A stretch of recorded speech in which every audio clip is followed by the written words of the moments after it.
it just seems to me that the same questions being, to my ears, begged yet again. It matters perfectly. There is an objective, categorical reason, not a matter of opinion. There's a fact of the matter about the compelling, overriding reason that you are irrational to disregard, even though, in terms of the heat death of the universe, it won't stop it. But for all that, there's an objective reason not to behave this way. Yeah, that would be to say you have an objective moral duty. And for the third point, I was willing to grant that. But the question here is the deeper question about why adopt the moral point of view. And that can't be a moral answer because you're asking the question, why adopt the moral point of view? I think the concern that I have in this third point is that on What's the answer that you believe you get as a theist? Let me explain. I think on the third point, that what I'm trying to say there is that on atheism or naturalism, that prudential value and moral value are on a collision course with each other. That what it's prudent for me to do is often in contrast or in conflict with what's moral for me to do. And prudence would seem to trump morality in terms of one's self-interest in virtue of the fact that it makes no difference how you choose. But on theism, where there is moral accountability, you can consistently make choices that go against your self-interest and sacrifice self-interest and prudence for the sake of the moral value and moral duty. Because precisely you'll get it back in the end, and so it's not really in the long term a self-sacrifice at all. That's the thought, yes? Well, that wasn't what I would. That wouldn't be the way I'd put it. It's not that. But that is the reason that you think you can resolve the conflict between prudence and and morality, because God makes it be the case that unless you act morally, your self-interest won't actually be furthered. That's right. How the solution is. Yes, that's right. That they'll be in harmony with each other ultimately. So you're completely right. I don't believe they're in harmony. Yeah. But that doesn't mean I believe the only rational thing to do is to act prudently. On the contrary, I believe there's greater reason. This should be a form of a question, like Jeopardy. Put this in a form of question, shall we? Why not believe that moral reasons outweigh prudential reasons? The mere fact that there's a conflict doesn't commit the naturalist to the claim that the prudential ones are the weightier ones. All right, but there is that conflict, and for many people, I think, as I said, this can have a demoralizing effect upon a person because ultimately his moral choices make no difference either for himself or for the good of the universe. And I suspect that this will be demoralizing in the way that Adams suggested it would. No doubt for some people it will be, but of course for some people there's a different kind of demoralizing that takes place with the belief in theism, isn't there? I mean, if we're just going to talk about what are some possible psychological effects, some people will act morally not out of the recognition of the objective values, but merely in hopes of getting into heaven and avoiding hell.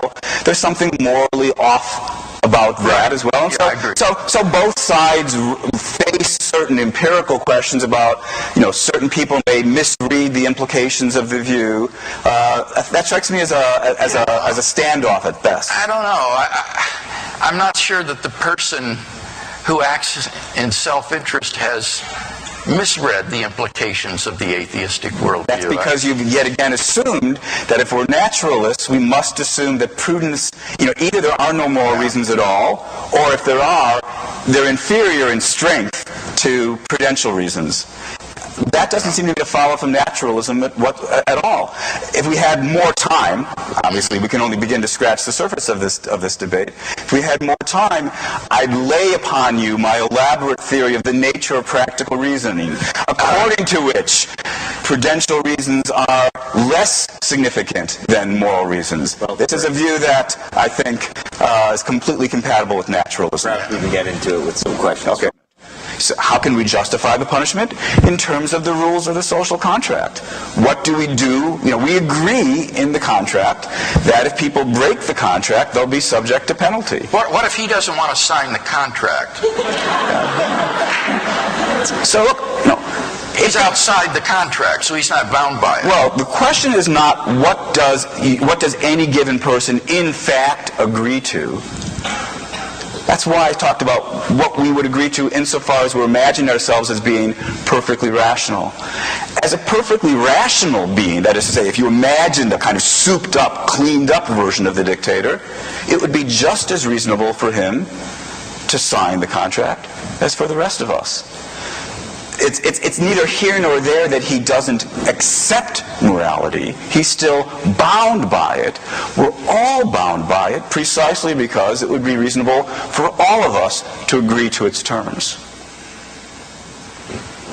Dr. Kagan, you say that human reason leads to morality. Dr. Craig. Dr. Craig, sorry. Wrong pile. Okay, I got myself confused. Okay. Dr. Craig, do you think that without God there is no free will? Yes, I guess I would say that, because it would seem to me that if God doesn't exist, then human beings are just material objects, and that what we call free choices are just the results of electrochemical reactions in our nervous system, and that therefore they're not genuinely free.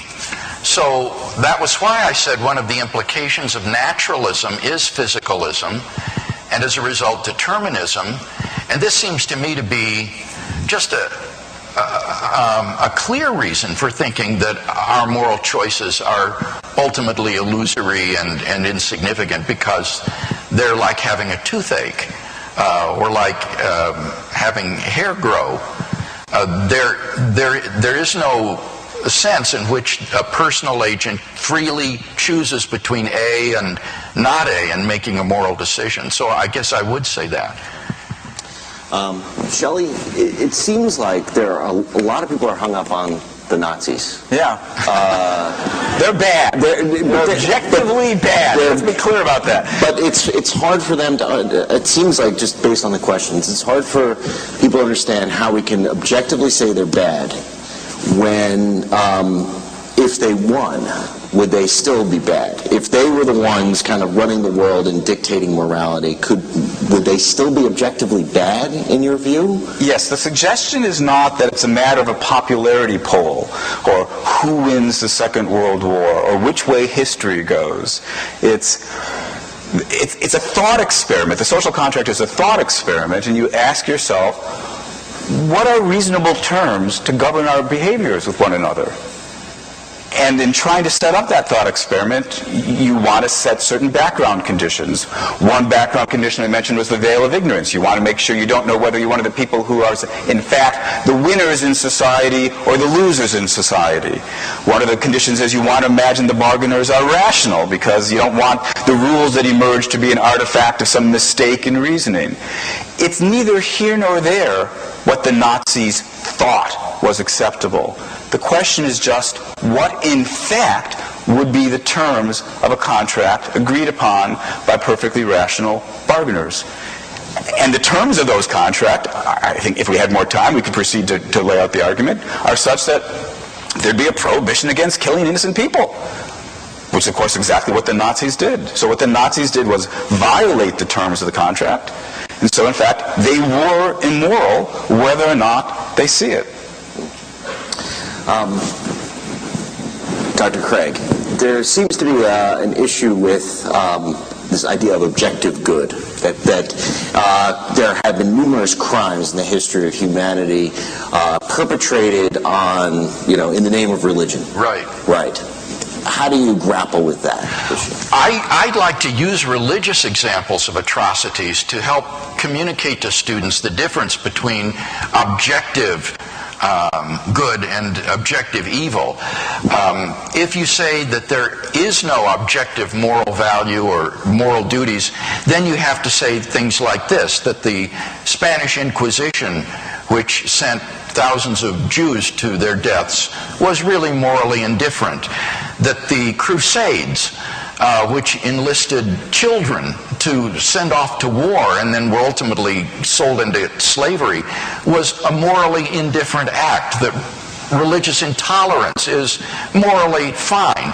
So I think that these examples help to underscore the fact that there really are objective moral values and duties that we recognize when we think about these kinds of situations.